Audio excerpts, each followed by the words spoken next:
Hello guys, ഇന്ന് നമ്മളൊരു Sen 2002 model സെന്ന് diesel 1.5 ആയിട്ടാണ് വന്നേക്കണത്. അപ്പം ഇതറിയാമല്ലോ വ്യത്യാസം, പെട്രോൾ ഇതും തമ്മിലുള്ള വ്യത്യാസം അറിയാമല്ല. വണ്ടിക്ക് നല്ല പവറും ടോർക്കും കാര്യങ്ങളൊക്കെ ഉണ്ട്. വണ്ടി നല്ല ഒരു യെല്ലോ കളറാണ് അടിച്ചേക്കണത്. RC ബുക്കിൽ മാറിയിട്ടുണ്ട്. പിന്നെ അലോയ് വീൽസ് കൊടുത്തിട്ടുണ്ട് 4 പിന്നെ ഇൻറ്റീരിയർ നോക്കുകയാണെങ്കിലും അതേപോലെ തന്നെ നല്ല നീറ്റ് ആൻഡ് ക്ലീനിലാണ് മെയിൻറ്റെയിൻ ചെയ്തേക്കണം. പിന്നെ മാറ്റ് കൊടുത്തിട്ടുണ്ട്. വണ്ടിക്ക് പവർ സ്റ്റിയറിംഗ് ഉണ്ട്, AC ഉണ്ട്. ACയുടെ ചെറിയ ലീക്കുണ്ട്, അപ്പം അങ്ങനെ ഒരു കുഴപ്പമുണ്ട്. AC ഉണ്ട്, കംപ്രസറൊക്കെ എടുക്കുക തന്നെ. പവർ സ്റ്റിയറിംഗ് വർക്കിംഗ് തന്നെ.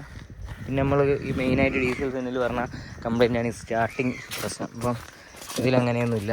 നമ്മൾ എത്ര എടുക്കാതിട്ടിരുന്നാലും ആ ഒരു സമയം കൊണ്ട് തന്നെ അതെടുക്കും.